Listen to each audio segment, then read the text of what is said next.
Okay, welcome back to Hall. How are you? Can you see me? Yes, now yes. So, welcome back to the Climate Social Forum. I'm Domenico, a coordinator and CEO of the Climate Social Forum, and we are here in the edition of 2025 dedicated to soil. It's a pleasure and honor to welcome the third day of our journey. Will be today and also tomorrow. Tomorrow will be the last and closing one.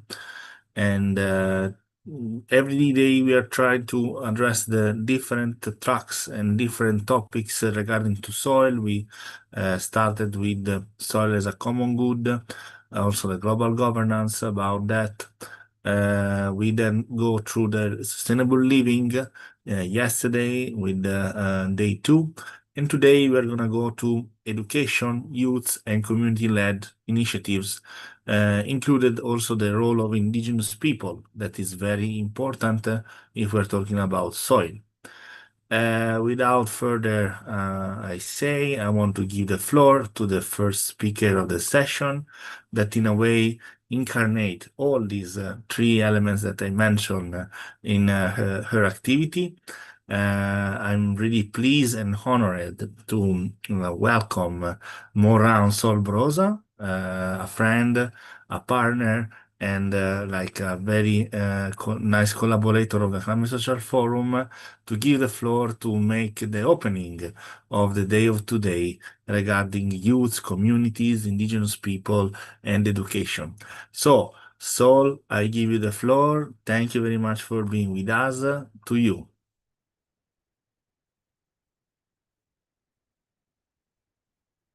I don't know if you can hear us.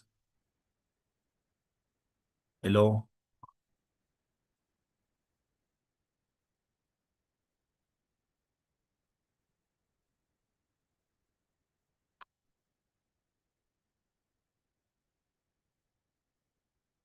Okay, maybe let's give some time. Sol, are you Hello. there? Yeah, Can you hello? hear me? Yes, yes. Just Welcome. making Hi. sure because we have. Hello?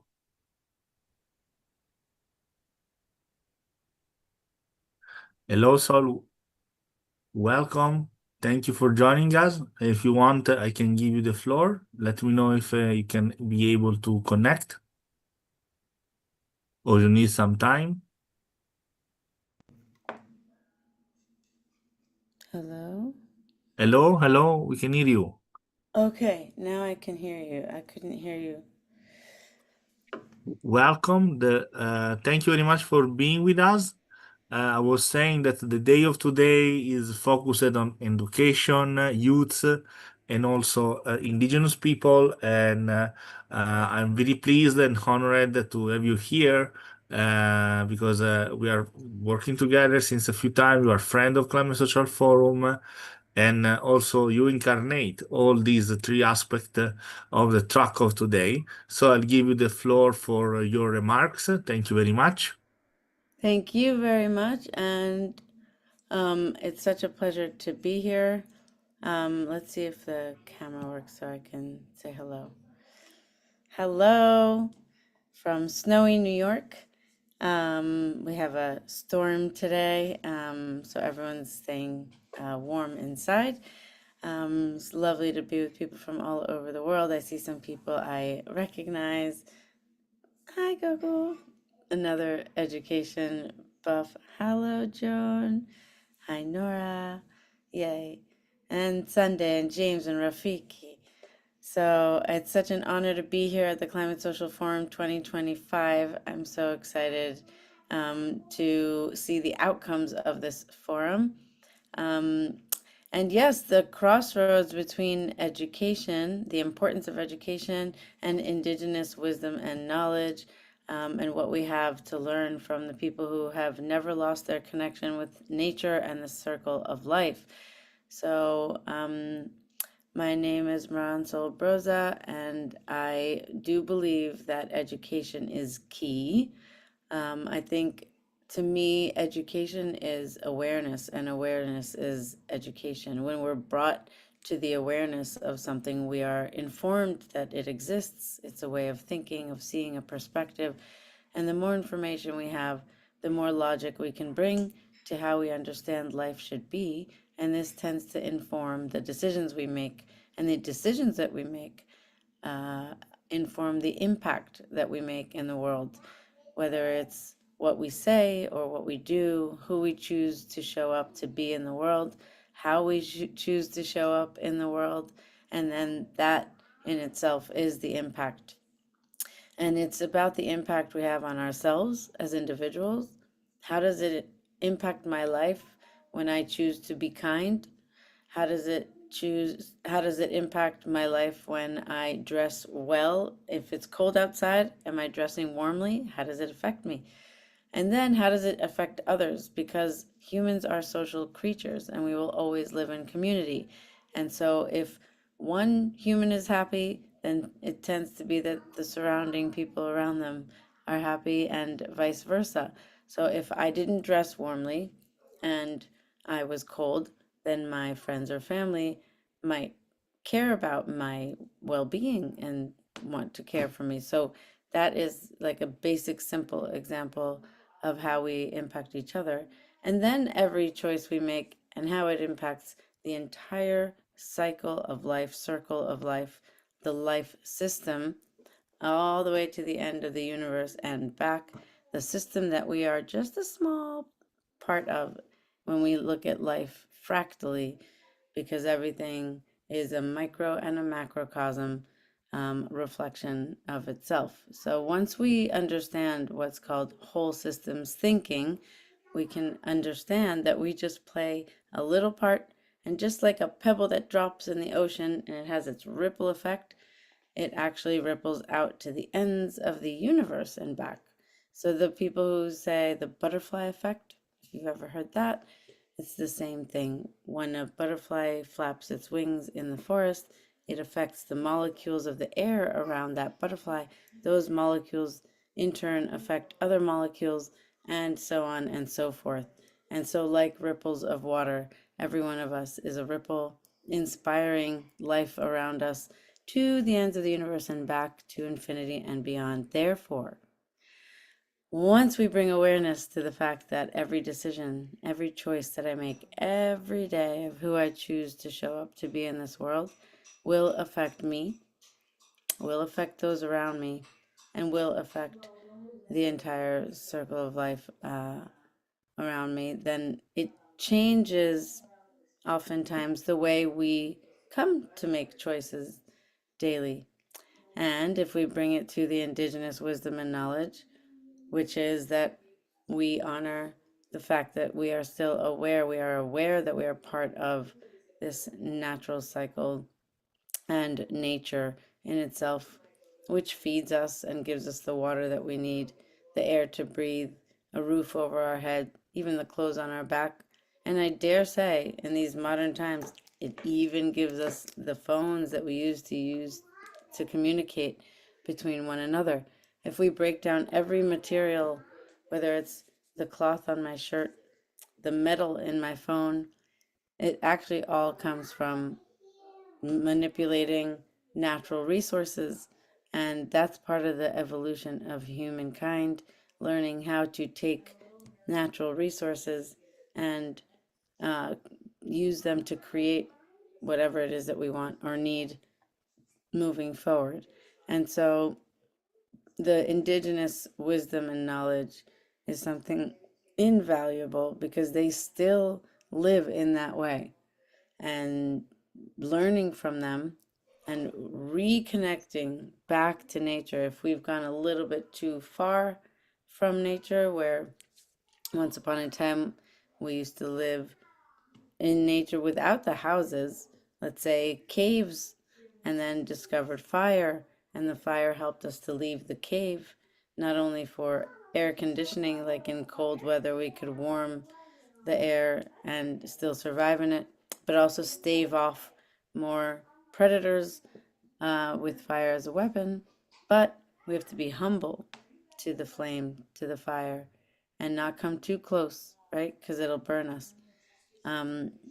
So as soon as we learned to live with it, we could migrate further and move further and develop further, and we could cook food that perhaps we couldn't eat before, and we could have the impact of the heat on other materials and chemical reactions thanks to the fire. So it really was a turning point in the human evolution.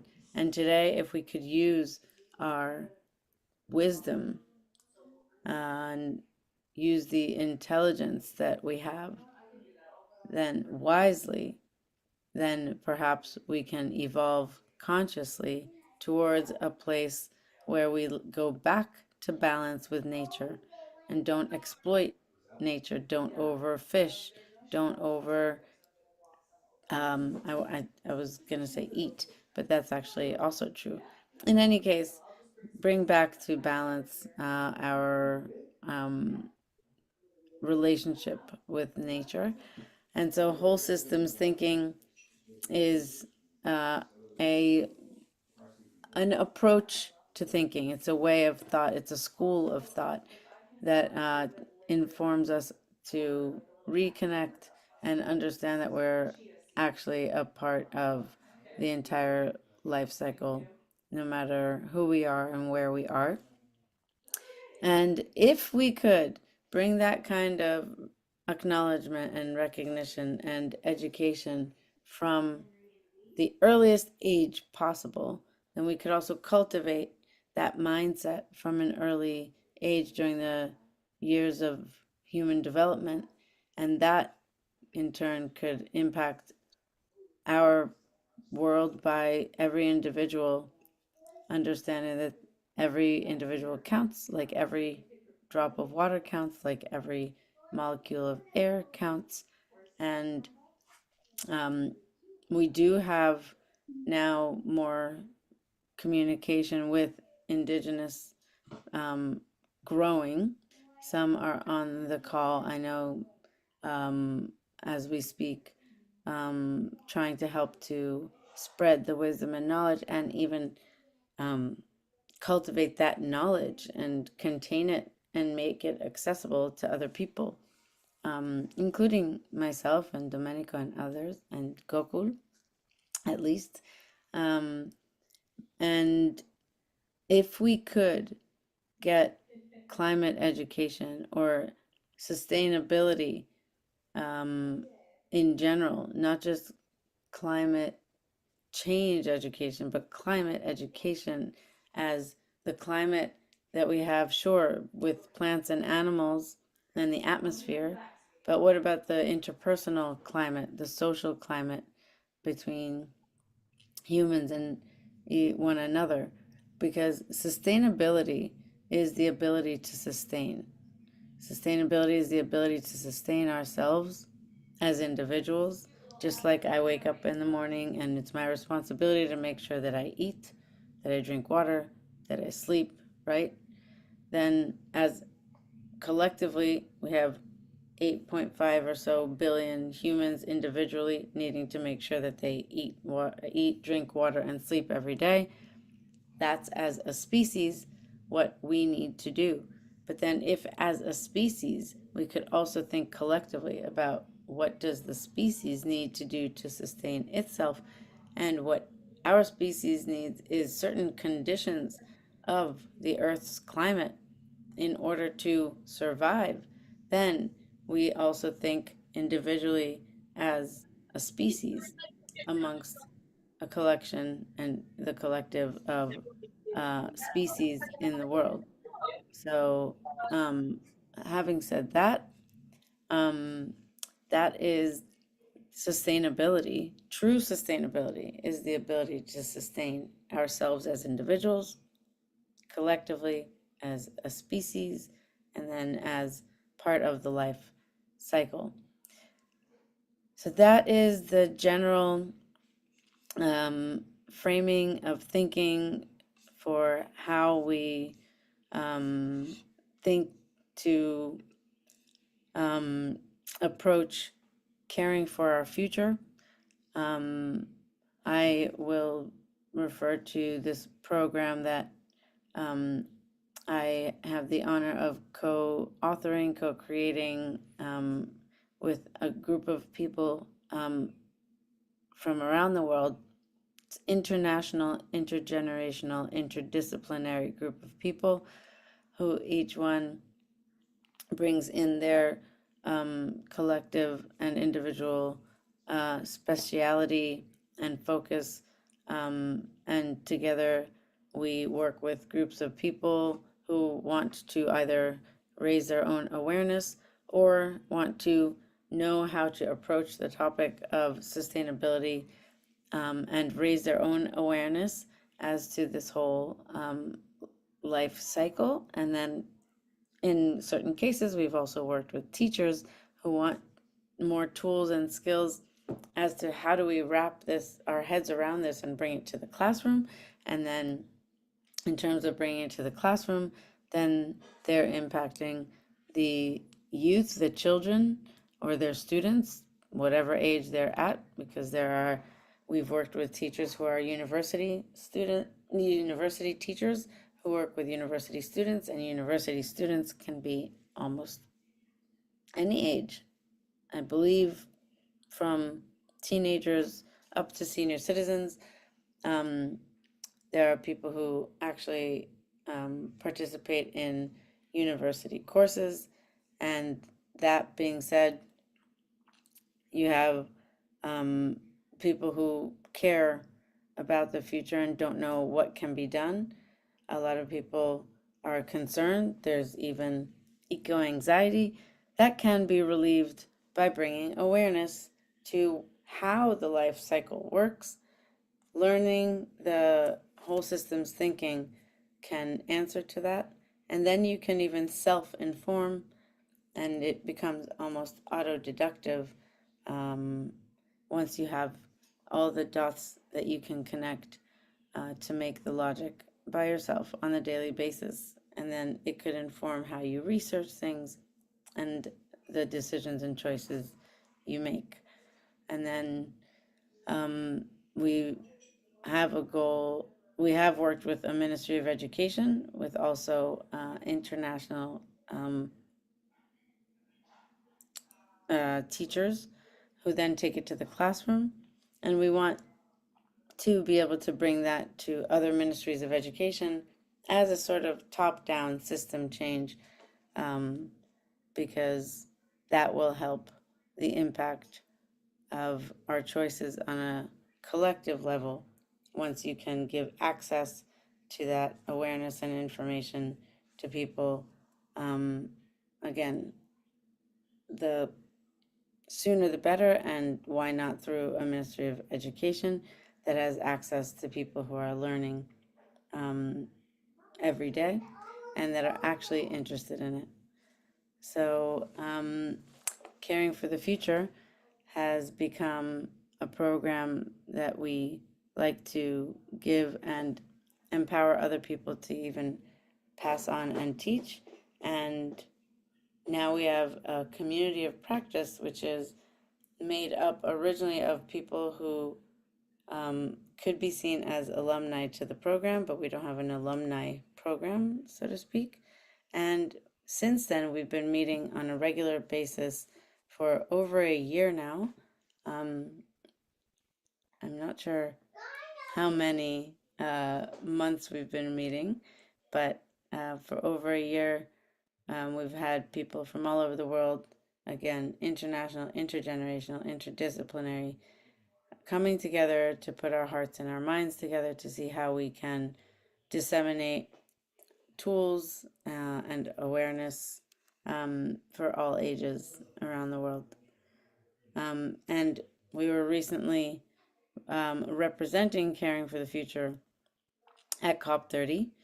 And in this moment, I'll take the opportunity and invite anybody who's listening and watching who's curious and interested, you too can join. And at COP30, we presented it as a climate solution of solutions. And one of the pieces of content that we use in the program, which we call it a capsule program. So just like when you take a vitamin or medicine sometimes, right, it's a capsule that's filled with something inside, whether it's a vitamin, a mineral, or if it's medicine of some sort. But the capsule is the same and you can change the contents. So too can we change the content of the educational program, because there are so many ways to care for your future, and there are lots of people who have developed programs that teach caring for the future and how to care for the future in different ways. And so once we vet the programs with experts who check the integrity of the information and follow the money trail or follow the information trail to see where the information is sourced from, then we started with Project Drawdown. And Project Drawdown, which now has a part 2 called Regeneration, Project Drawdown is the most comprehensive plan to reverse global warming. The most comprehensive plan to reverse global warming. Did you hear me? I said there's a plan to reverse global warming. How come more people don't know that there's a plan to reverse global warming? It already exists. And the goal of Project Drawdown is to make the term drawdown a household term. And what drawdown means is to draw down the carbon from the atmosphere. And it's gone beyond that to regeneration, which is about bringing back the balance with nature in one generation. I like to play with the thought that the regeneration is whoever is alive now. How do we recycle, regenerate, reduce, reuse, right? All the REs, reinvent ourselves, recreate our lifestyles so that our individual and collective impact can be more positive. And that goes back to the whole systems thinking. And so that's an example of a curriculum that exists, that other people have developed and created, has been vetted, and we use the opportunity and the framework of caring for the future together in that capsule program to talk about regeneration or Project Drawdown, or En-ROADS, which is another excellent educational tool, or there are many, many others. And if anybody here has content as well, we could get you to present it, what you have, and or other examples of curriculum that exists. Some things are online, some things are offline, some things are free, some things do have a cost to them because those who've developed it have their own expenses in order to make it accessible to us. And so that's all part of the sustainability. And in order for them to be able to offer what they do, they have to be able to sustain themselves, have the ability to sustain themselves. So, yeah, so at the moment, working also with Indigenous from around the world, we use this kind of platform in order to insert their wisdom and knowledge and experience at their leadership with them in the center, and with their guidance, we're creating these platforms to amplify and accelerate the accessibility of their knowledge and wisdom so that we can learn and grow and hopefully not go so far from nature but come back to nature. Yeah, and I'm liking the comments in the chat. Absolutely. Let's think of the impact of our consumption. And yeah, I'm wishing everyone to be an inspiration, be a ripple on your surroundings, on your own life, and how when the ripple comes out, it also comes right back to us. So it's worth the investment to be sustainable. and care for our future. Thank Thank you. you to the Climate Social Forum. Thank you. No, thank you to you, Moran, for your words and your inspiration. We also had the opportunity to have Larry yesterday with us, and thank you really for the efforts that you guys and we are doing together for finding solutions. That's the what I like, not just let's say gloom and doom, as John was mentioning. We're not on that. We are more on trying to find a way, and I hope and we hope that this climate social forum, as also other initiatives that we're running, can really inspire over that. I don't know if there are any questions or comments for Moran. As I said, this is an interactive space. In a few, I will also share with you the documents of the day where you can put your input. But in the meanwhile, I don't know if you want to know more on what Moran is doing.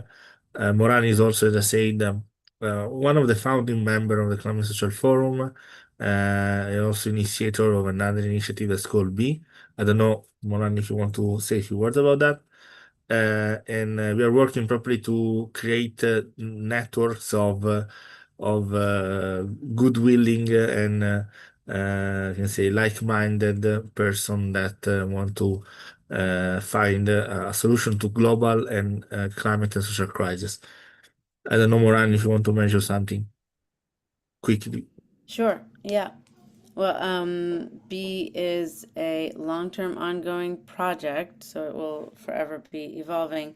It's a platform for not just sustainable solutions, but for people who are working to make the world a better place in their own individual ways and building a social layer on top of it so that it's not just finding who's doing what where, but it's also connecting the strands between the people, almost becoming like a mycelial network so that the people behind the initiatives, whether they're NGOs or social enterprises, etc., can connect, learn, be inspired from each other, and exchange resources and including knowledge.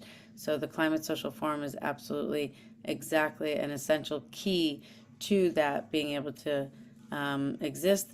It is like a sustainable marketplace of people and projects doing good for the world and for the future.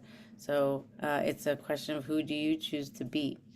And that's, yeah, be the change you want to see in the world together. Thank you, thank you. I don't know if, yeah, I Joan, please. Yeah. So thank you for your presentation and the whole Indigenous aspect of it. Just to mention that quickly that I'm part of the Smart Village for IEEE and for North America, and we focus on Indigenous peoples. So it'd be really great for you to come and speak about that. But that's not what I want to say. I had mentioned to Domenico that one of the things that I think that you talk about awareness, and people are wanting, I find, wanting to do something. But there's so much information, so much resources, so much, and it's great that you have this platform. But what I mentioned to him was that and I told him I would help put it together because I think that was one of his questions.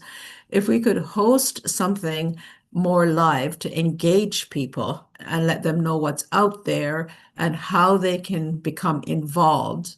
So, having a resource such as what you mentioned on your platform would be somewhere to start. What do you think, Domenico? It's already, I don't like to reinvent because it's just crazy. I like to build on something or give recognition to people who have already done it.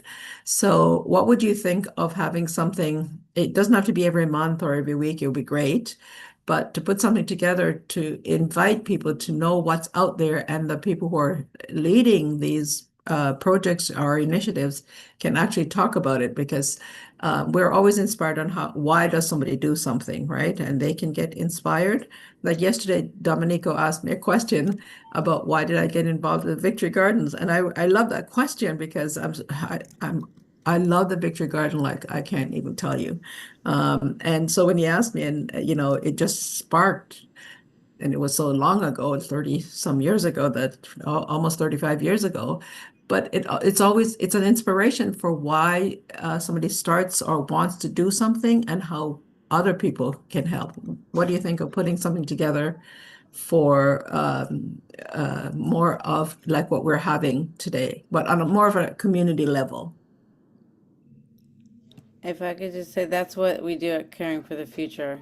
And and the purpose of at least the B part is not to reinvent the wheel. And people do come on and present. That's how we got to what we're doing now. That's monthly. People choose to come there and present their ideas or things they've found and discovered. We have an open source curriculum, not only curriculum, but we have open source shared documents where everybody contributes on an ongoing basis, 24/7 around the world. Anyone can put in endless data there, but we do uh, we do vet it, so it's not just a Yeah. dump of of things, because like you said, there is so much out there. That's the good Yeah. news. There's Yeah. not only enough, there's more than enough. So that's Yeah. the optimistic side. Mhm. As I mentioned, is a good idea in the mood of the Climate Social Forum to create synergies and connections. So let's work on it. Very, very pleased. Yeah. So my answer is let's work on it. Other question for Moran? Curiosity or also another thing that I mentioned with Moran, we started since few years a sort of easy format that is like a chat that we run usually on Sunday. We call that the Sustainable Sundays. It will be live on Twitch. We will share maybe the program properly to try to advocate in a simple and we can say comfortable and very near way because we notice that sometimes also these big talks are felt far. Everybody now is kind of aware of the of the climate crisis, but once he's aware, he say, "Okay, now what I have to do?" So to make it more near and more talkative, we create this format. And of course, anybody that wants to join is very welcome. We also make this podcast is like really taking a coffee together and talking about climate change, social crisis, what's happening in the world, because Yeah, we have guests. we feel that that is also another way to advocate in a more direct way. And to capture the knowledge and be able to redistribute it again long term. So it's not just a one off. Okay, I don't know if there are other questions. If no, we can go ahead with the next speaker of today. Probably talking on meetings and also on meetings in COP. Okay. Today we also share some of the insight that was related to the indigenous people there in that venue that were very present in a way. Um, you know that Climate Social Forum is part of a program that's called the Open Dialogue for Climate Change.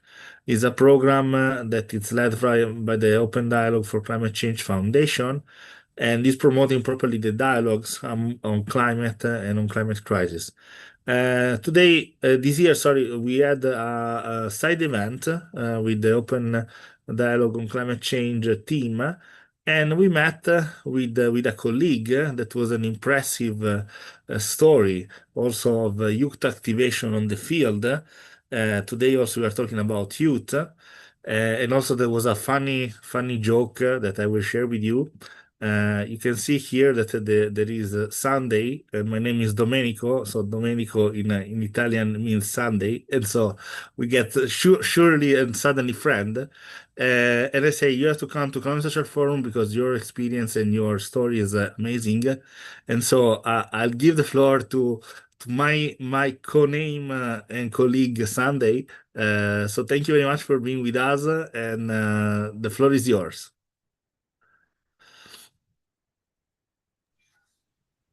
Domenico, thank you so much. Hello, everyone. Good afternoon.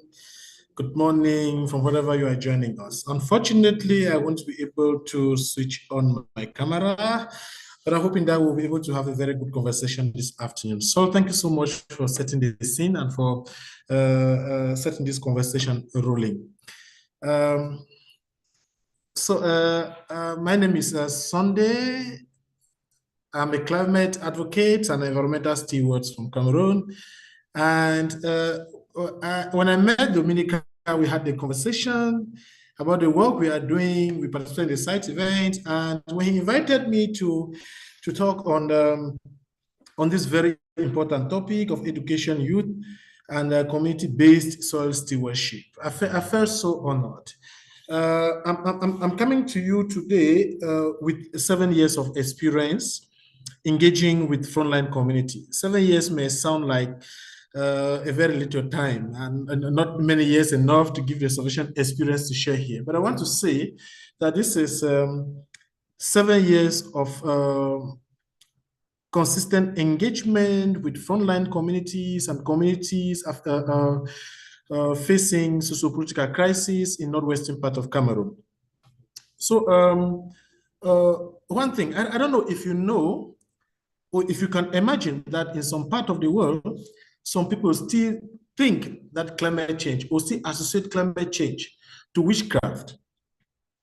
That is actually how many people in my community still think about climate change, still see climate change, because they feel that what is happening, everything that happens around them, when it doesn't work well, it's associated to spells. People feel like, okay, somebody is doing this to us. They don't understand this is climate change. And I've been in that position before. And that is why, to me, I believe that sustainable climate actions begins with climate education. I've been in a position where everything in my community was associated to witchcraft, and I started believing in that. So at one point, when I had the opportunity to do my master's in international relations, that was in 2015. That's when I really got to understand what climate change is all about. And that is why I had to dedicate my time and my knowledge after my education to educate people in my community about climate change. So what do we do concretely?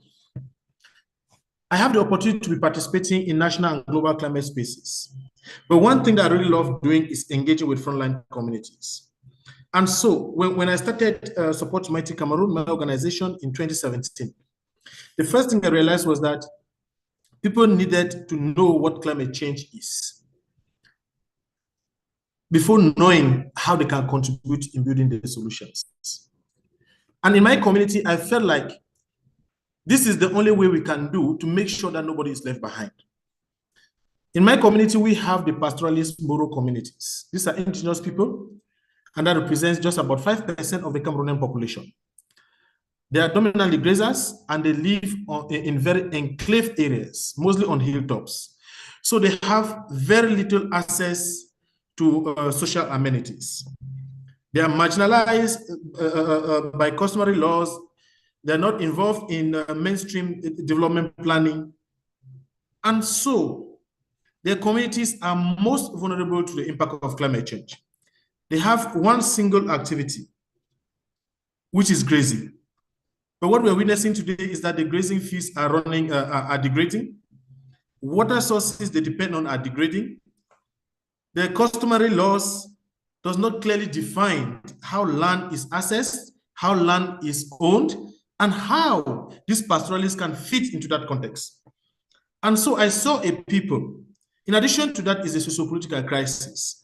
For those who know Cameroon, the English regions in Cameroon has been facing socio-political crisis since 2017. So I saw a people who are facing multiple challenges and a people who cannot be left behind in the fight against climate change. We're having a very beautiful conversation about soil, and we're talking about community-based soil stewardship. Pastoralism depends solely on soil. Agriculture depends solely on soil. And we have to talk to people who depend solely on soil and water for their livelihood. They must be able to understand what the causes of this degradation are and how, by contributing to building healthy soil, they will be improving on their livelihoods, they will be conserving biodiversity, and of course, they'll be contributing to creating carbon sinks. We all understand that soils are very rich carbon sinks. So when we started our initiative, our primary targets were not just the entire Moro community. We targeted women. Because in this community, women are given off for marriage at very young age. Some are 13, some are 14. They are not given the opportunity to engage in any formal education. They are not involved in any economic activity. But we felt that climate justice is also social justice. We cannot come to educate people about climate change. We cannot come to lead climate change action when the greater part of the society is not involved in the climate talks. They are not involved in any form of economic activity. So we targeted the Moro women, and today we're able to support 450 of them. We're building their capacity in regenerative agriculture. We're providing basic support, farm input, seeds, hose, machetes, and other stuff, and engaging them in that process. And today we are seeing a complete social transformation. They're not only contributing to restoring soils, but they're also cultivating food and feeding their families. They're making money from their farms, and they're able to support their husbands. And I think this is very important in building community resilience. So what we are trying to do is also seeing how we can empower the women to tell their own stories. So we're going beyond just the climate discussions to educating them on public speaking, so they can be able to tell their stories. We're also engaging the men and the traditional leaders to create spaces for these women so they can actually be involved or be included in the conversations that affect them. The basic conversations about the community development, conversations about protection of the forest, conversations around protection of water sources, because the women are the most impacted and they cannot be left behind these discussions. And on the other part, we are also working with the local communities and seeing how we can close relationship between the pastoralists and the farming communities. What happens in the Western Highlands? In the Western Highlands in Cameroon is that the relationship between pastoral farmers and grazers are very constrained. Because, as I mentioned earlier, there's a question on who owns land, who should access land, at what time. So because of this, they have had decades of conflict, farmer-grazers conflicts. And so we realized that designing a sustainable climate solutions will have to involve some social elements, bringing together these communities to talk to each other. And so that's where the dialogue aspect of it came in, because we understood that until the farmers start talking to the grazers and the grazers start talking to the farmers, they will not understand each other's needs. They will not understand each other's perspective. They will not understand each other's ambition. So we created a social forum where these major our landscape stakeholders are having conversations. They are now collaborating in implementing common initiatives. One of them is the restoration of water catchments.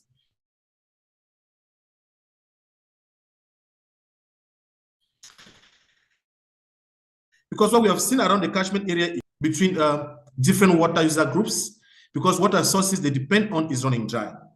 And we are saying, because the grazers need the water, the farmers need the water, we cannot choose to work with the grazers over the farmers. And we cannot also choose to work with smallholder farmers over the grazers. So we're bringing these groups together, building their capacity, collaborating with them in establishing community nurseries, and actually mobilizing, educating them, and engaging them in restoring watersheds and catchment areas. And so this gave us an opportunity to bring the communities together. And then we thought, Why can we not establish a social business? Why can we not establish a restoration business around the activity we are doing for the pastoralists and the smallholder farmers? And the idea was, okay, it is important that we diversify the sources of income. By diversifying the sources of income, will actually be strength and resilience, will actually be helping them to adapt to the impact of climate change. So we introduced beekeeping. And today we are providing support to over 200 bee farmers. And what we are seeing is that this activity is actually helping not only to raise income, but it's giving these communities hope from the multiple conflicts they are facing, from the multiple challenges. They're not having hope of a new life. The pastoralist communities are actually diversifying their income sources. They're increasing their nutrition, and they're actually helping to contributing to restoring land and to conserving biodiversity. But that is not all we do. At the level, we also felt that in Cameroon, climate education remains a huge challenge. And it is important that young people should be involved in the process or contribute to seeking the global climate solutions. So we had a very dynamic youth team who are leading our environmental club activities. Our club is named Climate Change and Innovation Clubs. And so what we do is we have bi-monthly training programs with young people in schools. This is in the central region of Cameroon, in the city of Yaoundé. We do bi-monthly training with the children, with the students, and we collaborate with the school administration to establish regenerative gardens in schools, because we believe that healthy soils can actually help to feed people. It can help to store carbon. And so, by educating the young people and engaging them in establishing regenerative gardens, they are learning how to grow their own food. They are learning how to engage in agriculture and regenerative agriculture for that matter, and they are learning practically how they can contribute to climate change adaptation within their communities. And so, our school program, we have reached over 15,000 students. We've planted over 3,000 trees, and this initiative is still growing. And every month, we make sure that we visit these schools. Recently, we organized a workshop bringing together teachers from 15 different schools to have a conversation on how they can also establish regenerative gardens within their schools and how they can actually take the climate education to their various classrooms. Because I don't think that waiting for the policy development is enough. Waiting for policy adaptation is not enough. We have to make sure that everyone is involved and that nobody is left behind from the conversation to the actual action. As I said from the beginning, sustainable climate action starts with education. So you go first by educating, and secondly, by engaging the students, the youth in practical climate action. But one thing that we are trying to do now is to elevate the discussions around climate change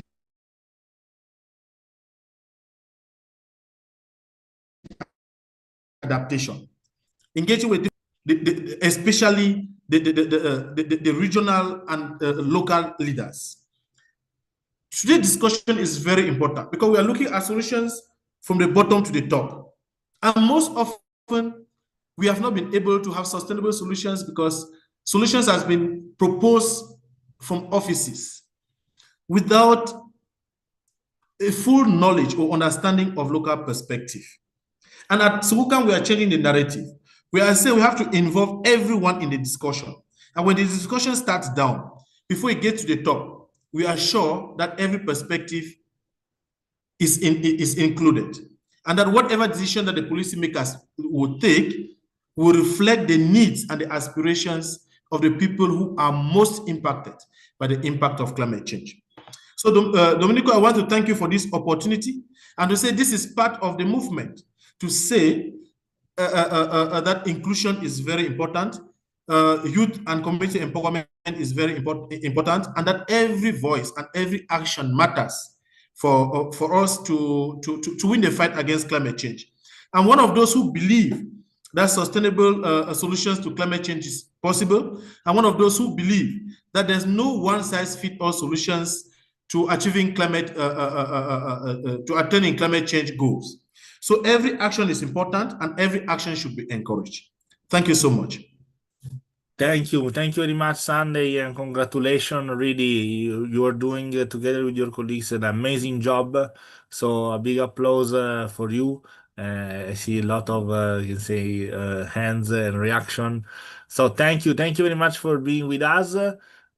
Just read a comment and a greet in the chat from Ambassador Rafik. Football is celebrated all over the world.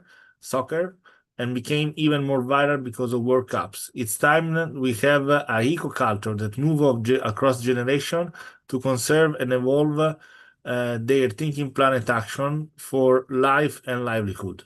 Thank you and hello, Sunday. Women for Mother Nature comes to mind. So that's a comment from Ambassador Rafik. I don't know if you want to react, and also if there are other reaction.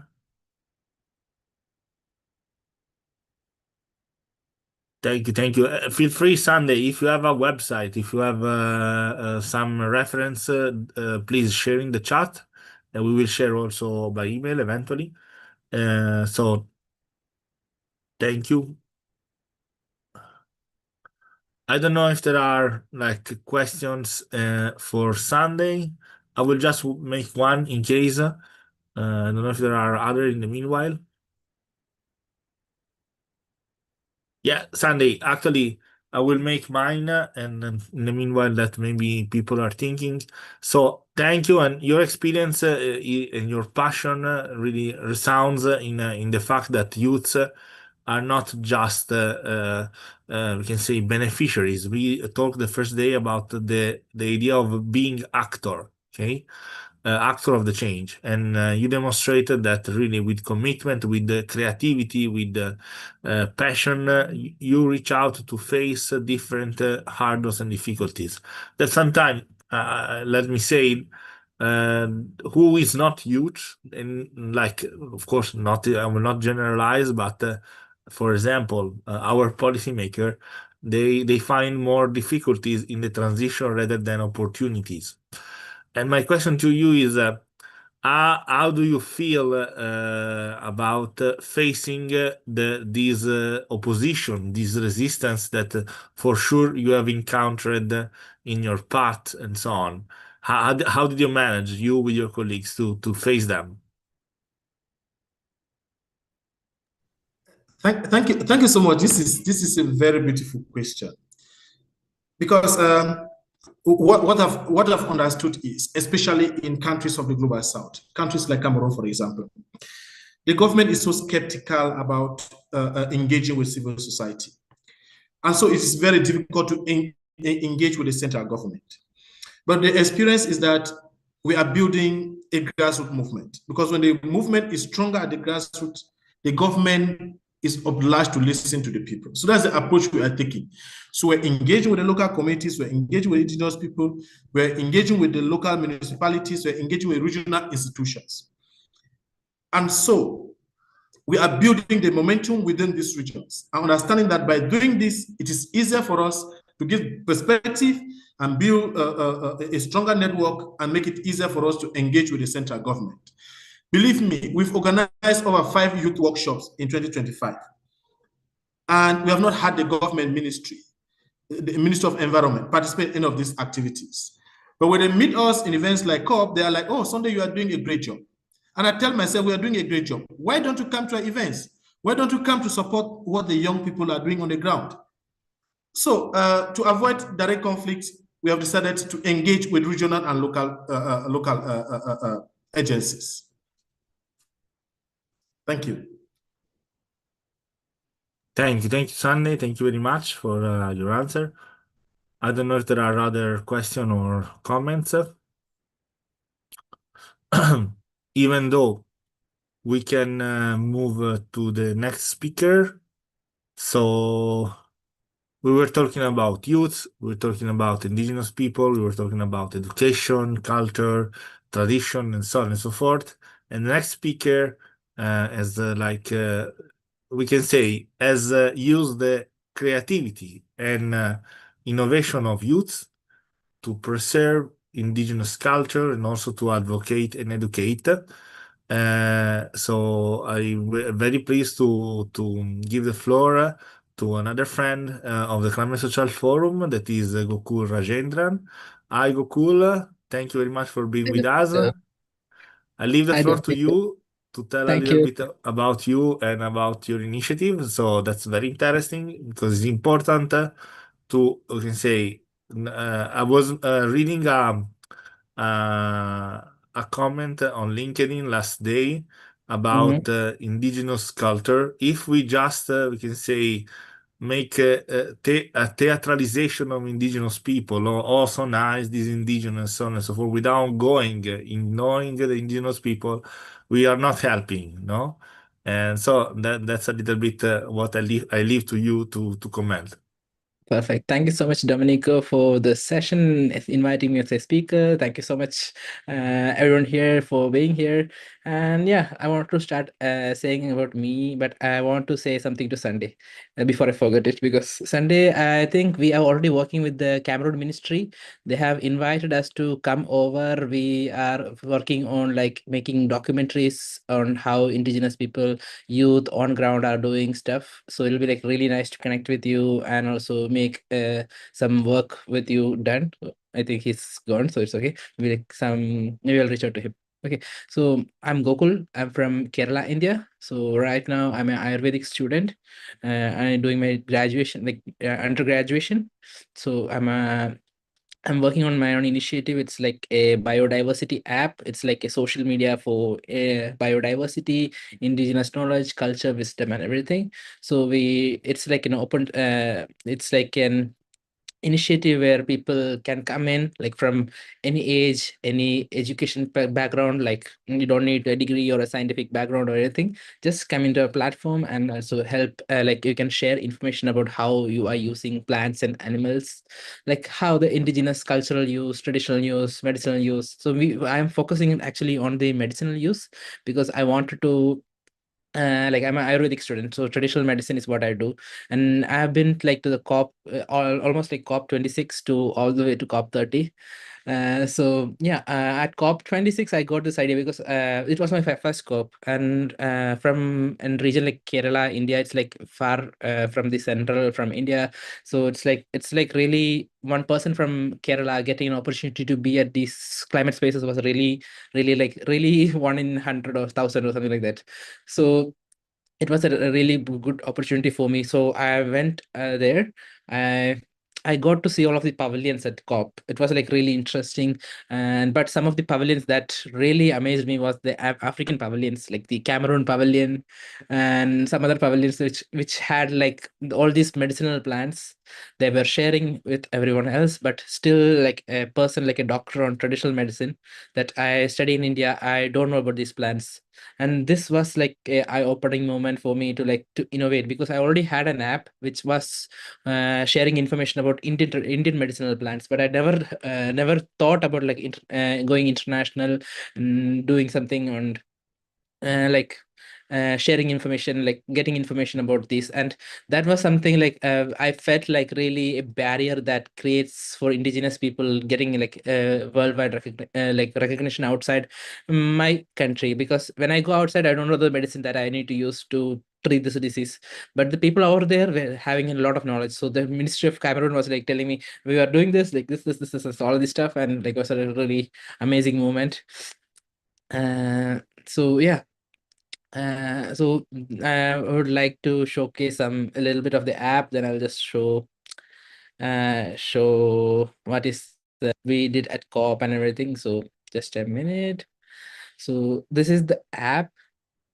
So can you guys see the app?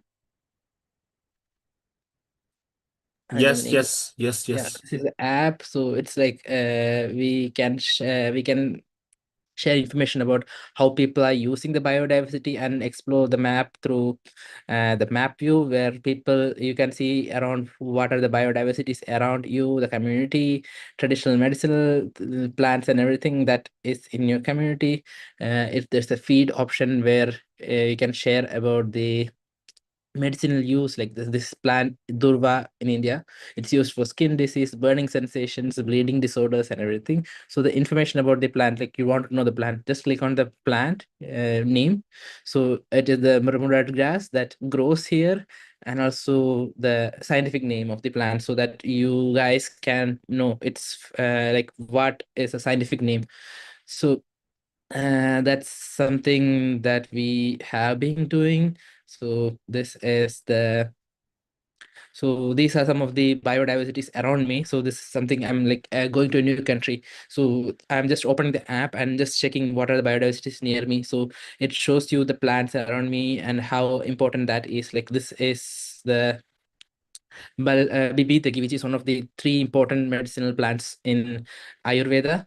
So you can read about the information, what are the diseases used for, like cough, eye disorders, and the scientific name, so that you can see how is it important, like where are the places it's available and all that stuff. So it also shows the IUCN status, so that medicinal plants are facing a lot of difficulties right now. One, climate change, over people coming and taking it too much being cut and exported. A lot of issues on medicinal plants is happening, and medicinal plants are the key pillars for traditional knowledge, indigenous people's life, and also the people who are living in the village, like the remote areas. They rely a lot on traditional medicine. So we wanted to keep that information, record that information, and all that stuff with a profiling kind of way. And also we help people like observe the biodiversity, get them to see what are the plants they have seen in different countries, keep a record of all that information. Like I have been to 5 countries, and I have observed in Brazil these many plants species in different locations, those information. So this was the tree that I have seen, and the date and time. This is a big tree that stands in outside the COP venue. So it is the most of the people doesn't even know the scientific name. So it helps people to know the scientific name, track the information about the distribution of that tree, information about that tree, and where can you find, like how can you find, go to that tree and everything. So the cultural input, and also the how it's like all the information, like whatever it comes to you can just upload it in here. So this is what we are trying to do as an app initiative. And yeah, at COP, oops, sorry. So yeah, at COP, I was part of the Ukrainian delegation. So Ukraine is one of the countries in from the European region which has like a lot of indigenous people, um, like the spreading point of indigenous comes from the Ukrainian, all that part countries from that region, like Estonia, coming from that region. So they really support on traditional and indigenous knowledge information. So we launched this app at COP30. So uh, so that it is really an indigenous app, COP as well. So I was mostly pushing forward for climate action, which has traditional knowledge in that. So we were like pushing it in the climate spaces, like in the Yango and everything. So that was something that we were doing. And yeah, we met a lot of ministerial people were pushing forward for what to be done and what can be done, and a lot of things like different ministries like Kyrgyzstan, Switzerland, Australia, Colombia, Nigeria, Cameroon, Venezuela. And some of the negotiation, I was not able to go for everything because I was a photographer as well, which was funding me to be at COP. So I was part-time working with the Action on Food Pavilion. So they were funding me for going there. So yeah, I had to be there full time. But in times of break and lunch breaks and everything, I sneaked out to go for negotiations. So I just able to follow one thing, like mountain agenda of Kyrgyzstan, which was really interesting for me because mountain people, I think traditional medicine, traditional indigenous people mostly come under that as well a lot, and they are pushing for things, and I need to keep a track on that. And yeah, so there was a lot of challenges because this COP was really challenging for everyone. Most of the people, like youth, couldn't make it there. Even I was like not able to go. I was like looking into what to do and what should be like how can I make it there was the really big challenge. It was too expensive for someone from India. It was around 2.5 USD, 2K, 2.5 USD, 2.5K USD to for one-way flight at that time, and the accommodation was also like really expensive. It was chaotic, but somehow at that moment, this Action on Food Pavilion, like we can fund you because we need a uh, um, cameraman. And like we partnered for the media team. It's like we launched the app over there. We had like 3 side events, like one with Domenico, and 2 we I had like my own, like in Ukraine pavilion, and one in digital innovation pavilion. So that was the videos and the photos from that events. We shared importance of what we are doing, and then some pictures of going around COP. So that was it for COP for me. And also we were working on another initiative, which was like, it's called Climate Entertainment. It's like we make movies, we make contents which on real life stories of people from on the ground. So it's a complete youth-led initiative.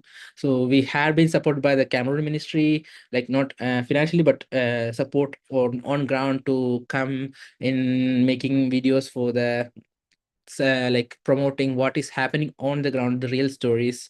So I have personally been to Ukraine, personally been to Kyrgyzstan, and also in Mexico as well. So we have done a little bit of documentation of what's the effect of climate change on war, like climate effects of war on climate and the environment and all the actors, and also the Kyrgyzstan on the mountain agenda. That is like something I'm really interested as well. So this is some of the initiatives that we are doing to work on making things happen. And also we are creating a climate content hub, because people like who are creators out there is not creators like who are already doing the work, is like having a lot of things to share within each other. So we are trying to build a platform where people can share their activities that they're doing, so that they get some visibility, and also some partnerships, and something that they are really like really can help in. Because most of the time one organization is able to make it to COP, the other one who is doing the work maybe not, because of lack of funding. So the organization who made it there can support the other organization with content creation, research, and everything. So it's like a content sharing hub that we are trying to create. Yeah, perfect. That's it from my side, I think so. And yeah, thank you so much. Thank you, Cool, and thank you very much, and congratulations for your work. I don't know if there are comment or question for Gokul. Thank you. Even curiosity on the app. Maybe in the meanwhile, you can share the link on the chat. Yeah, sure, So sure. So how does someone get that app? So it's available for iOS right now. My Android version's crashed because of we don't have enough funding, no funding yet. So I had to keep it alive with free version, but after some time it couldn't do it, so we had to take it down. So now we have the iOS version. It is going well because I have like the new data structure, and also removing a lot of unwanted things. So now it's like a little bit more uh, stable, but I'm looking for funding to keep the app going. Hopefully this doesn't crash. Yeah, no, because I have a lot of programs. I always talk about the Climate Smart Victory Garden, but I'm actually an environmentalist, and we designed a program called Petals and Petals to encourage people to go in their communities and discover what's around them, the biodiversity, enjoying nature, things like that. And so the other question was, how do they identify? Because people always want to know, oh, what's that plant? That's so pretty. That's, it's not just about enjoying it, it's about knowing it. And so I was just thinking, oh my gosh, my son-in-law just got one of those glasses from Google. And oh my God, I'm obsessed with that now. It's expensive, but it tells you everything around you. It's like unbelievable. I don't know if you've heard of it. Um, it's like a sunglasses look, and But it's unbelievable. So I said to him, "Oh, it's expensive right now, but that's something like I could put in my pedals and pedal program. But most people are not going to want to have that. But an app would be really great because they can either walk or cycle or walk in a group, things like that. So it's just, I love nature, so I think everybody else does. So it's just a way of enjoying nature. So I just wondered about your app. So that will be Yeah, also would be so good for the climate smart Victory Garden, but biodiversity is what you're focusing on. So let me know when you have it yes, you available. can try the app out. Like I'm sharing this here. Okay. Uh, so I And think in congratulations on your work as well. thank you so much. I have sent the app link in the bio, like in the Okay. chats. So you can just try it out and let me know the feedback. And yeah, I'll sure share my the one as well. So mostly it's like it doesn't identify the plant. We don't want people to like almost all the medicinal plants out there is not yet mapped or something like that, so it doesn't feature on that, but we give a platform where people can keep those information about the plant that they know. So mostly we are building that database right now, because most of the time when we talk to the indigenous people here, they just know the local name and the Yeah. medicinal use and all that stuff. Yeah. So we just give them a platform to record all that information. It's like if you know the scientific name or no, it's not necessary. You just need to know that information. You can share that information that you know with your friends or people around that, and yeah, keep the conversation going and keep the record of the data.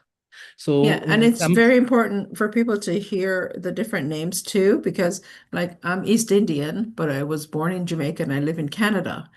And I Mhm, would see one plant, and mhm, in Jamaica they call it something.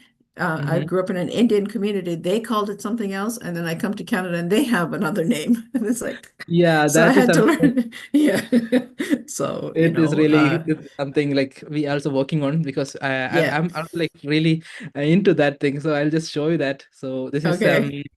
So this is the wave that we try to do this. So you can see this hibiscus here. So hibiscus is around the world. I have to seen that everywhere, almost everywhere right now. Yeah.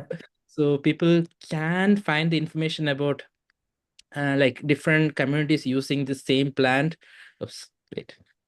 uh 3D model. So you can go around, see hibiscus where all it's available, and there's local names as well. So hibiscus in this region, different names. So it's called Yeah. Champarati in India, and all these different names for the same species. We try to record that information as well. So the app shares like a traditional, like a global repository of all the biodiversity information, cultural, traditional, all that information. So you get to connect based on the scientific name. Once you get the scientific name, Mm-hmm. you are taken directly to the world database.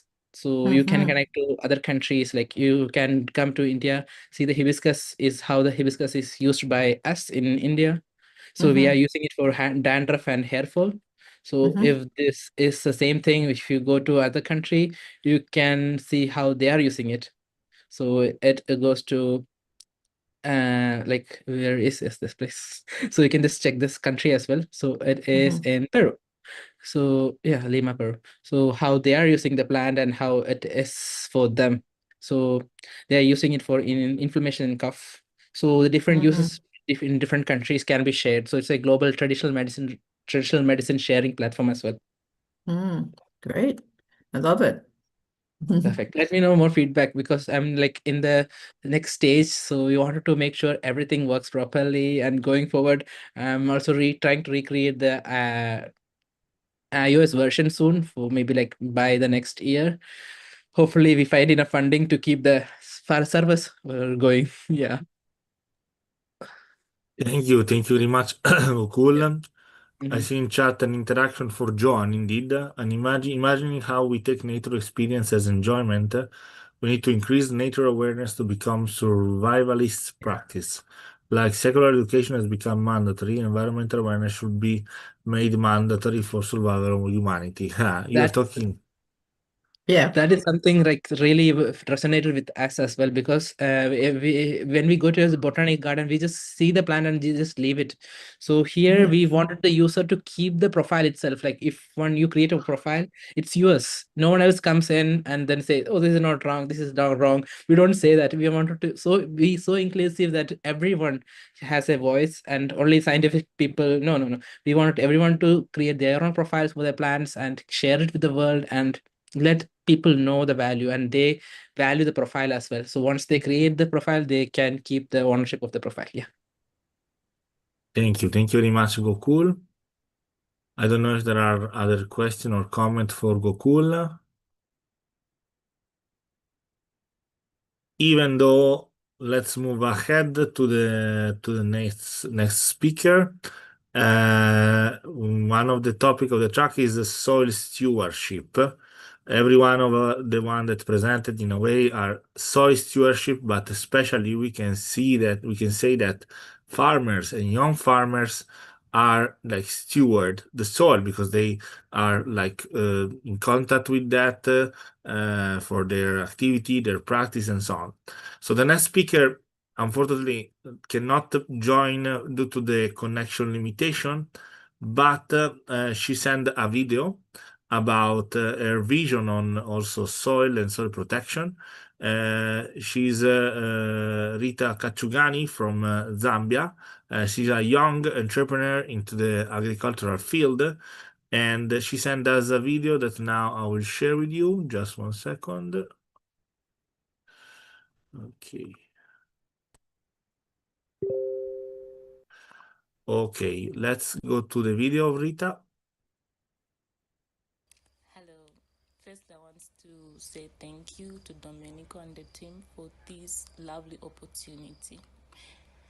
My name is Rita Kamkule. I'm a regenerative agriculture consultant. My vision is to unlock potential in agriculture through capacity building.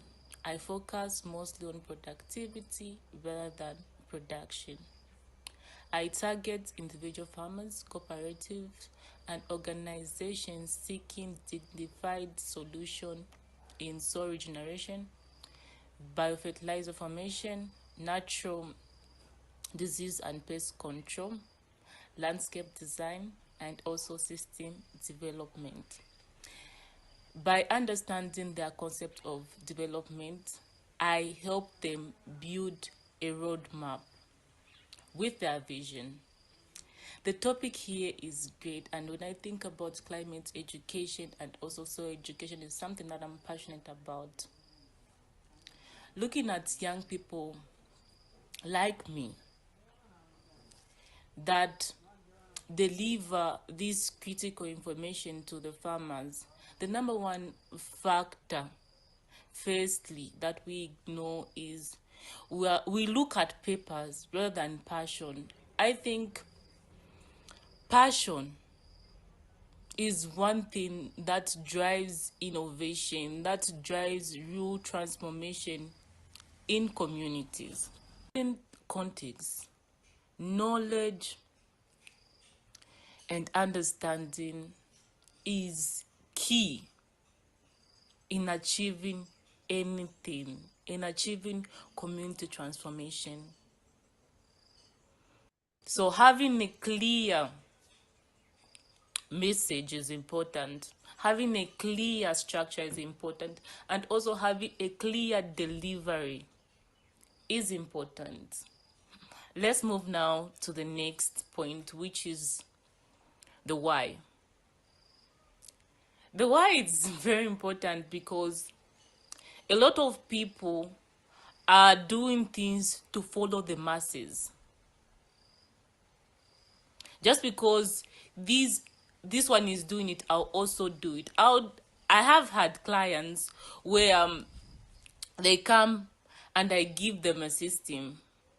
I work with them in developing a system, but they ask their friends, then they forget what I taught them and follow what their friend has taught them. So the importance of why comes about in understanding firstly yourself, and also why you're doing what you're doing. It's not easy for a person that can afford to buy chemicals convert into regeneration farming. I've had people that have told me, no, Rita, I can afford to buy chemicals. Why do you want me to go organic? In context, knowledge and understanding is key in achieving anything, in achieving community transformation. So having a clear message is important, having a clear structure is important, and also having a clear delivery is important. Let's move now to the next point, which is the why. The why is very important because a lot of people are doing things to follow the masses.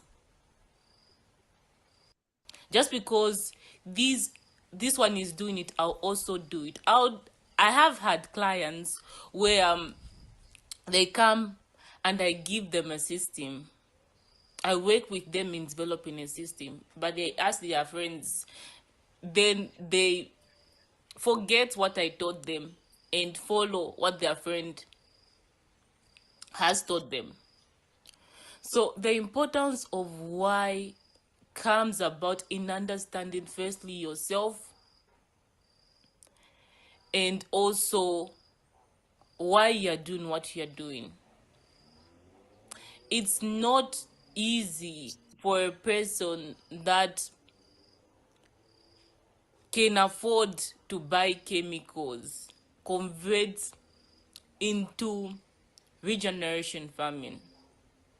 I've had people that have told me, no, Rita, I can afford to buy chemicals. Why do you want me to go organic? So every time that I come about with the why question, I always ask the farmers to say, yes, you can afford to buy chemicals, but sustainability comes with one thing. I always ask them, do you love your kids? And the answer they always give me is yes. And I'm always like, if you love your kids, you would want to leave them land that they can produce with low stress. Land that they can produce without spending a lot of money. So if you nurture the land well, it's going to give you back. So you're going to put in low effort, and what is going to come in, the reward is going to be better than what you put in. So basically, when it comes to why, it's just understanding why you're doing what you're doing. And mostly where a lot of people go wrong with the why is because most of them don't know why. So you can't teach the why if you yourself don't understand the why. Moving on now to the most interesting is the how. The how is just the approach that you use. What approach are you using? Are you teaching practices as crop rotation, mulching,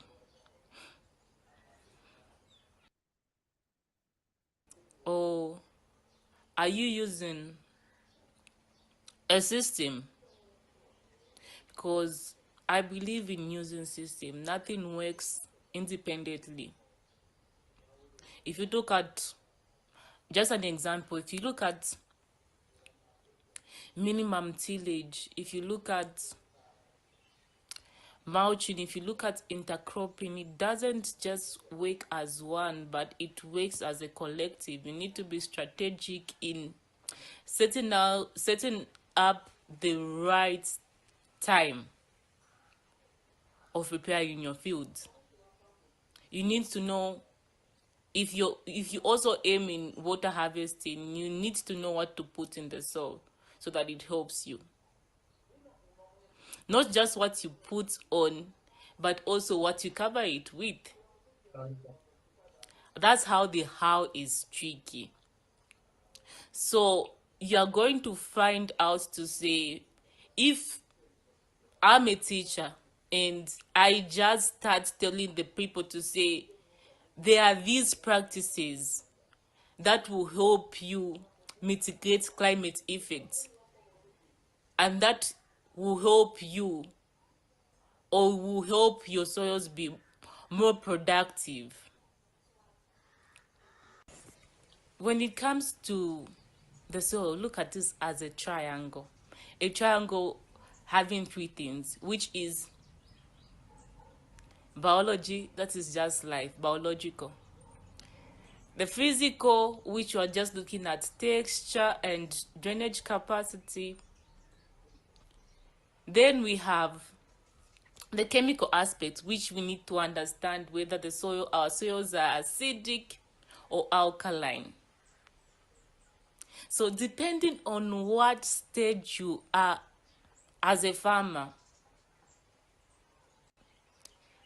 what you only need to work on is one angle, and it sorts out everything. So you start with accumulation, then you move to a state of abundance.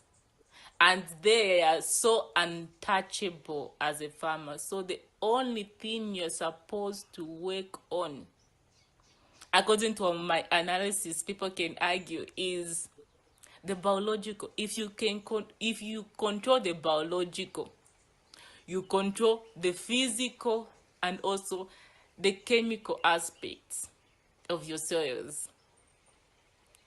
Just think about it.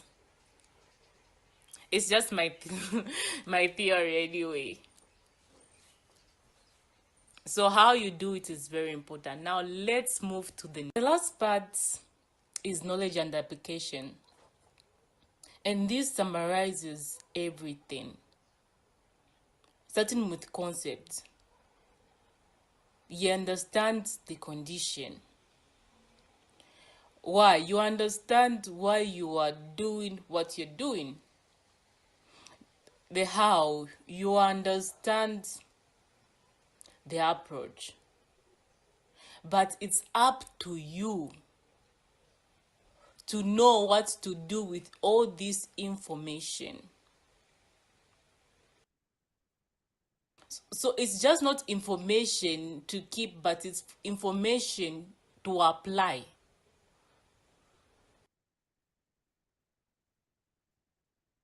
What comes and what is the end result that makes positive change is when you know and you apply. Again, thank you very much, Domenico, for this wonderful opportunity. I hope everybody learns one or two things. Okay, so let's return back. Okay.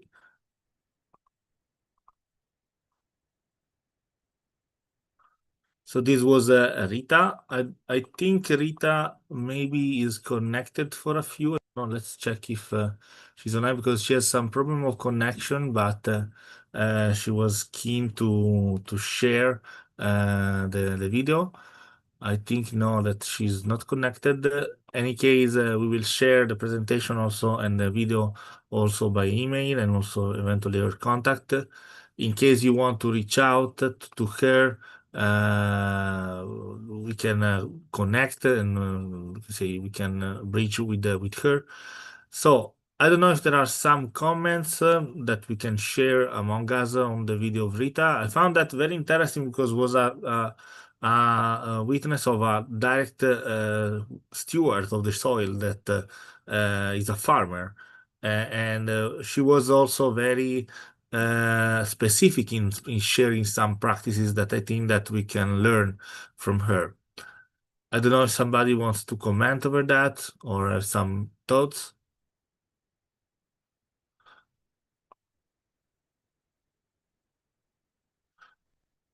Okay, so if no, now let's move to the last part of the session of today that we call that Indigenous gathering, but we wanted to have here in person different Indigenous people, but unfortunately, due to time constraint, time zone, and also language, was not possible to like invite directly them, but we're gonna share now a little documentary that we did in during COP30. We say that COP30 was like a little bit of a COP of Indigenous people, where we asked several Indigenous people what they were thinking about the negotiation and also their point of view on the climate discussion and so on. I think that it's a nice way to also know them in terms of custom, in terms of thoughts, and so on. For sure, we will have other chances to have them in person. We need, as I said, some translating possibilities that for this time we didn't been able to manage, but it was most of them are speaking or like Spanish or Portuguese or their native language. So I will share with you the video and I'll try to put also the subtitles.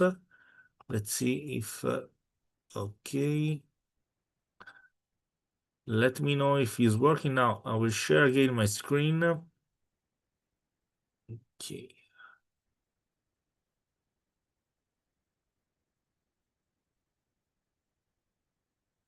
So it's in the form of, as I said, a little documentary, so also a little bit catchy and funny. Let's go here. Okay.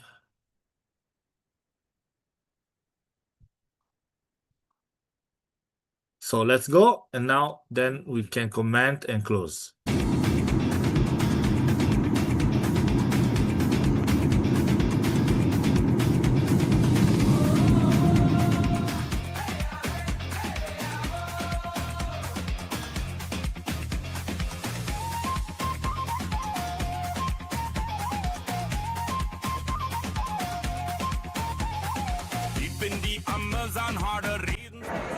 Eu sou Ingrid Sateré-Maué, do povo Sateré-Maué. Sou do bioma Amazônia, vivendo no bioma Mata Atlântica. E o que eu espero dessa COP é que, de fato, os países que mais devastaram e que se comprometeram, que iam fazer os repasses financeiros para que, de fato, a gente enfrentasse a emergência climática e combatesse a desigualdade, cumpram seus compromissos e que, de fato, todos os acordos saiam do papel e que a gente consiga ter perspectiva de futuro, e um futuro onde a gente possa, de fato, vislumbrar as nossas vidas com saúde, segurança e prosperidade. Obrigado. Obrigado por essa entrevista. Te pergunto tu nome. Meu nome é Camicuã Pataxó. E que povo vocês? Sou Pataxó do sul da Bahia. E que te esperas para esta COP? Espero que nós tenhamos bastante conquista e que não fique só no papel. E que as pessoas também consigam ter uma visão que precisa conscientizar o mundo e nós temos que respeitar nossa mãe natureza e nosso planeta. Obrigado. Obrigado por essa entrevista. Como te chama? Sou Itapurumã, sou do povo Pataxó do sul da Bahia. Bem, que te espera para esta COP? Essa COP está sendo muito importante para todos os povos indígenas, porque não se discute sobre a nossa terra sem nós estar aqui para defender elas, porque nós somos os primeiros povos dessa terra. Então, o único povo que está tentando salvar um pouco da mãe natureza são os povos indígenas.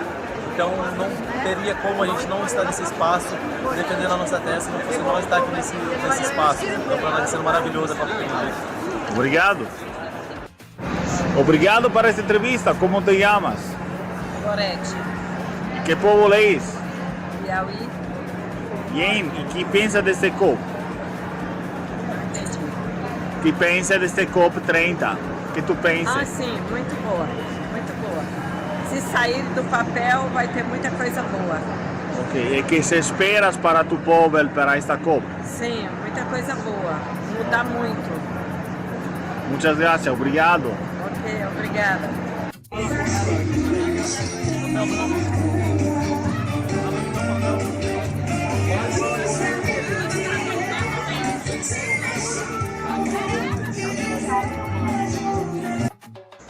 Uau!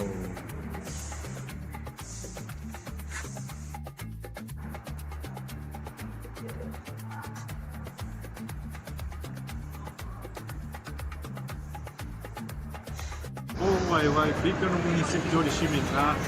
Esse semente de morototó, a gente recolhe esse sementinho, depois a gente vai fazer, fura cada um desse e depois a gente vai fazer um colar, pulseiras, tudo isso onde a gente fazer artesanato dentro da aldeia. Obrigado. Aí, primeira vez que nós estamos participando do COP 30. E que pensa deste COP? A gente precisa mais participar próximo e nós precisamos de oportunidade, buscar experiência das coisas. Isso aí. Bueno, y piensa que es bueno para tu povo esta COP. Hein? Es bom para tu povo esta COP. Bom, Para el povo. pô, No, ok. Obrigado.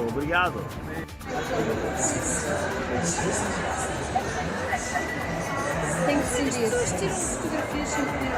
Obrigado por esta entrevista. ¿Cuál es tu nombre? Thiago, Y que, estou aqui em Caribe no estado do Amapá. Hoje a gente está presente aqui no nome da artesanato do estado. A COP para nós é algo que é muito democrático, porque a gente está aqui em luta de questão do melhorar a questão do clima, a questão do meio ambiente. Então a COP para nós é a questão de valorizar nosso meio ambiente junto com a questão da demarcação do nosso estado, entendeu? E de outros estados brasileiros. obrigado. Bom dia, estamos aqui em COP e obrigado por esta entrevista. Como você chama?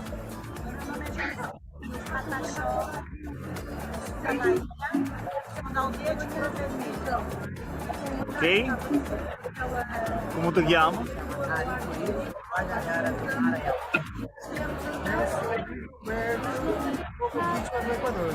Ok. Que pense deste COP? A Copa tá boa. O problema é só a organização, que tem que liberar nós, parentes, para trabalhar, porque eles não estão querendo mostrar quem somos nós, os donos da terra, que conhecem a terra, sabem o que pode estar acontecendo com ela e o que pode melhorar. Mas, tirando isso, está muito bom.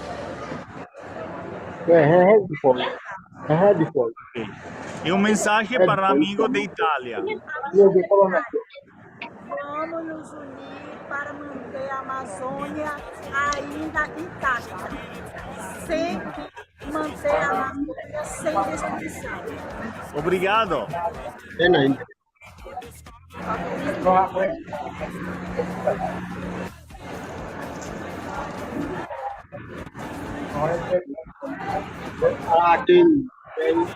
Buenas, muchas gracias para esta entrevista. ¿Cómo te llamas?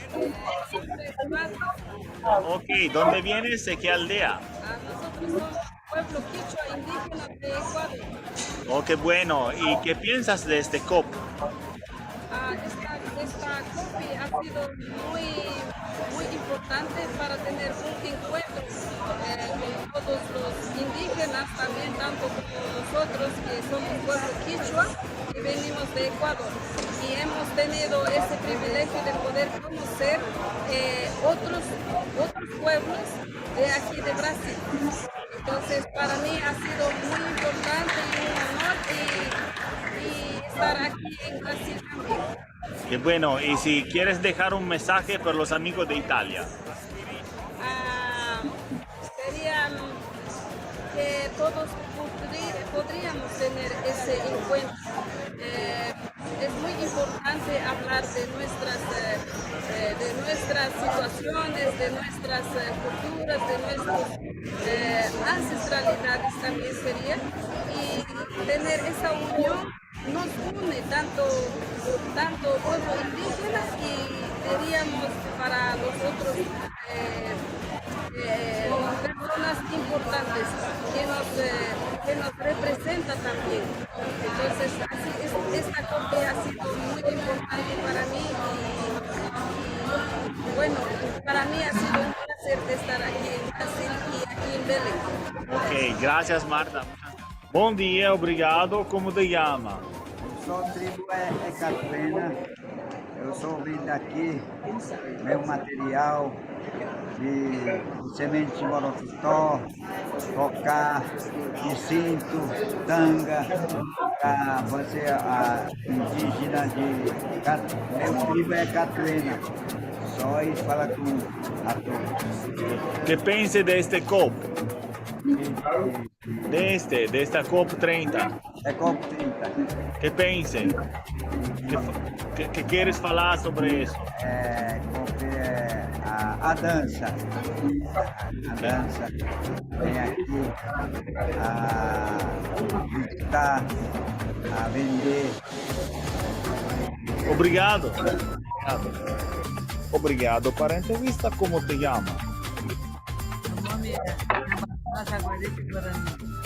Ok, de que povo é? Guarani Bibiapotiana. Onde está? Aqui no Brasil com a gente. Oh, que pensa deste COP? Acho que teve muitas dificuldades. Para nós indígenas foi bastante precária. Porque a aldeia COP não comportou todos os indígenas. Alguns ficaram de fora. Sim. E que desejo que pense que para acabar esta COP, como se vai finir?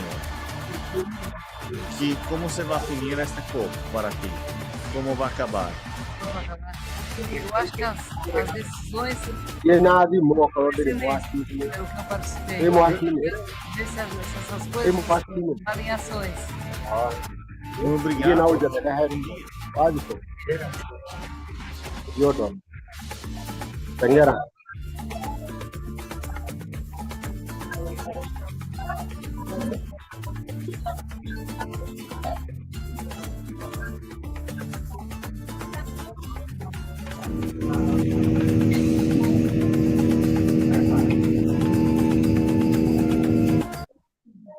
Okay, so this was like a little contribution from COPE, from the indigenous people.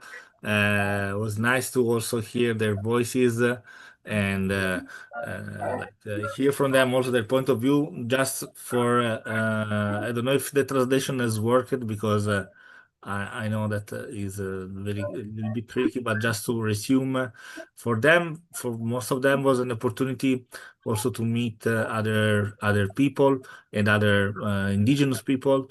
Was an opportunity also to say talk about their lands. Okay, some of them mention about the Marco Temporal that was an issue that they had with the government regarding the concession of different lands, and the COP was like an opportunity to talk about that. For some extent, on this point, has been a quite result because thanks to the mediation of the Sonia Guaya Jahara, the Ministry of Indigenous People, they obtained 10 new lands. But of course, the issue of the Marco Temporal, there was like this concession of land. Maybe then on that soul, maybe you can add more things. Come out again, but we hear recently in the few days before that this idea of the Marco Temporal has been abandoned. But the thing that was a nice opportunity to meet them, to meet their color, to meet their tradition. They were selling also inside the COP their handicrafts and so on and so forth. And so it was a nice experience to get in touch with them, also for the delegates and so on. I don't know, Sol, if you want to add a few things on that. Sure. I would just say that the Marco Temporal is one of the most dangerous pieces of legislation out there right now, because the goal is to to basically remove the protection of indigenous land back to borders that were in 1988 or before 1988. And 1988 was a year that it was the first time that they had demarcated lands of the indigenous, who are the guardians of the forest. And by doing that, we're going back in time and we're releasing more parts of the forest as a free-for-all for the mass destruction of some forces that are wanting to continue pillaging and raping the forest while it is coming close to its tipping point and irreversibly will end up with the cascading ripple effect of a collapsing Amazon, which is CO2 poisoning. It means our world's water cycle, which is already damaged, becomes damaged even more. And yeah, and that is just something that's almost incalculable. Okay, thank you, Sol, for explaining us a little bit about the Marco Temporal. Maybe we can share more news about it. But again, overall, COP was a nice experience to meet also this new culture, these new points of view, this new even tradition and so on. Okay, we have come to the end of the day, and thank you everyone for joining. I see also friends that are connected. Sinisa, hi. Hi, Priyabata, welcome. Thank you very much for joining. Hi. Hi. Hi, Domenico. So, unfortunately for today, we are closing, but we are back tomorrow on our last day of the session of the Climate Social Forum 2025.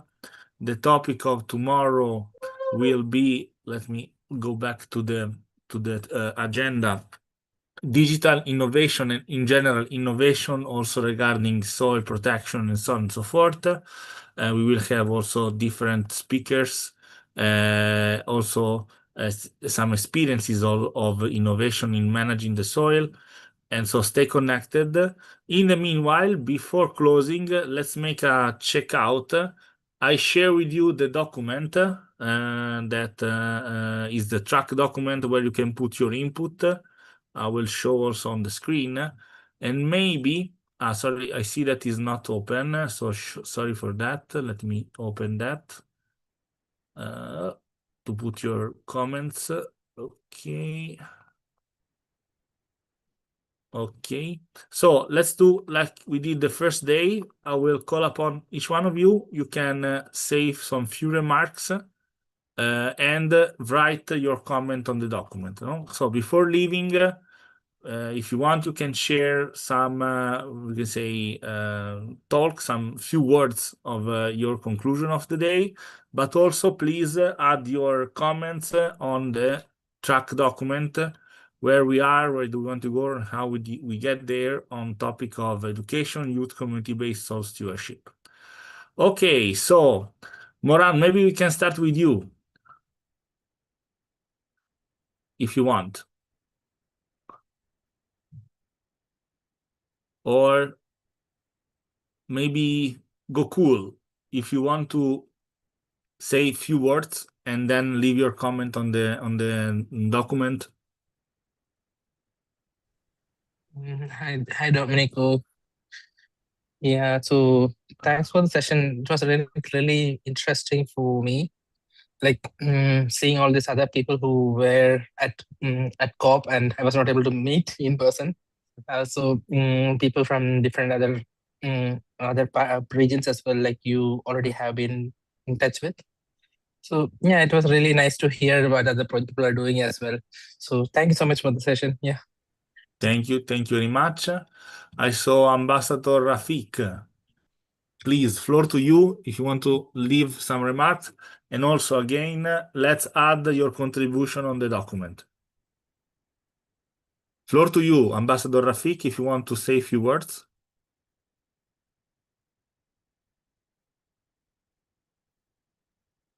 Okay, special thanks to Goku. Okay, thank you very much. So, Joan, to you. Oh, great. Thank you. Well, we've learned quite a bit about what other people are doing. And I think that more than any time, we just need to sort of collaborate more and increase the awareness and actions that people can take and cooperate in that and make it, I always say make it fun and personal and relevant and increase that education and awareness, especially about the soil, because at the end of the day, the living soil is what makes us live. So anyway, that's I think increased actions is what I took from today. Thank you very much, Joan. Nora, I see you there. If you want to say a few words. Yes. Oh my God, thank you so much. I say, just like I said yesterday, it's so refreshing to hear the speakers, and I feel the same kind of energy from the audience as well. So I think it's great to know that despite the situation, there are people who are passionate and who keep going, and it's very important to collaborate. And I do believe, like everybody else, that education is the most important thing, obviously, because if you don't know, you don't do. If you don't understand why, you don't do either. And I wanted to write in the document, I think it's not open to edit, but I think, well, I want to say that we are all descendants of indigenous people, and I think that education means remembrance. We have to remember that and connect. Like Sol, I really like she said we have to progress to going back to nature or something like that. Yeah, progress. It's really going back to our roots basically, and be still live in the same modern society, but accept our connection to each other and to nature, to Earth. Thank you, Nora. Thank you. Just to communicate, I opened the document. Sorry, I didn't Thank you. manage to have it open before, but now it's open, so you can put your input. Let's see who's there. Priyabhatra, if you want to say something. Yeah, thank you. It's a very good session, and the video of COP is very good.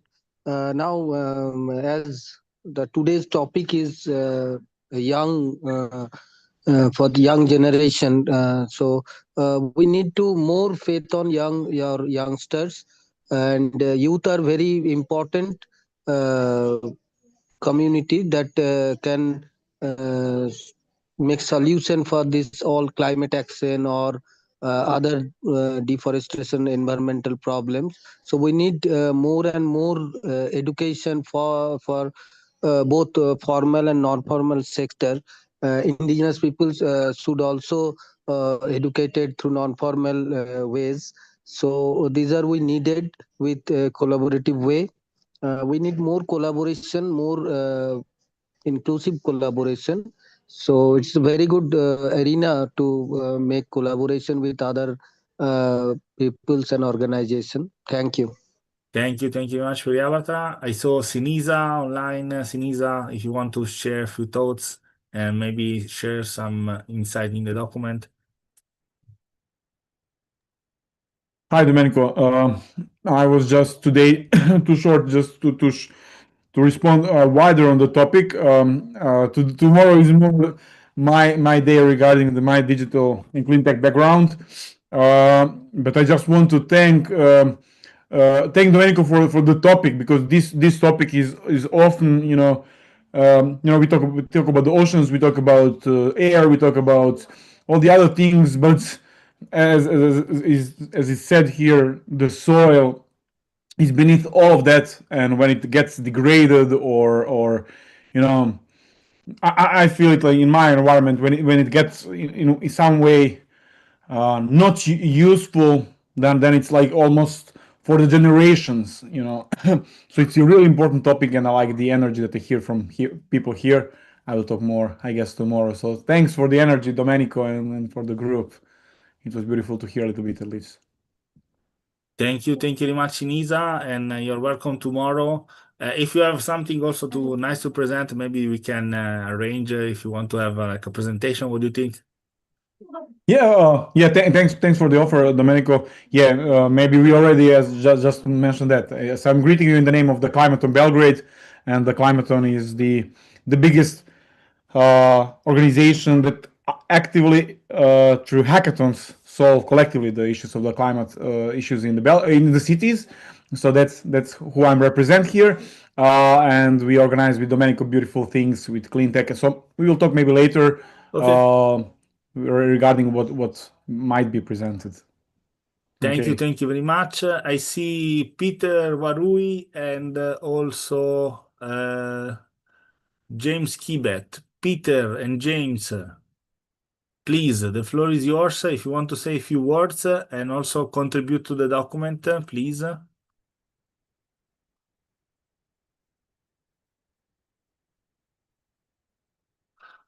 Okay, if there are nobody there, maybe let's go back to Sol. I don't know, Sol, if you are there able to respond.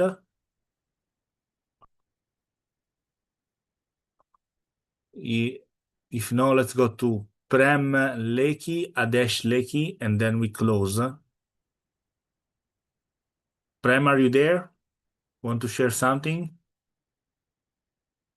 Yeah, okay, sure. We will send the link for tomorrow, of course. I will share just in the chat, just 1 second, and also will send you the email.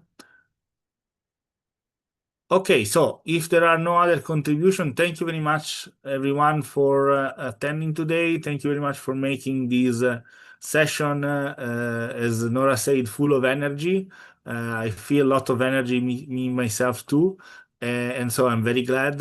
And, the appointment is for tomorrow. I will share the link into the chat, but also the calendar in the next hours. Thank you very much, and see you tomorrow for the last day. Bye. Bye-bye. Bye. Great session. Thank you, Domenico. Bye. Bye, everyone. Bye. Bye. Bye-bye.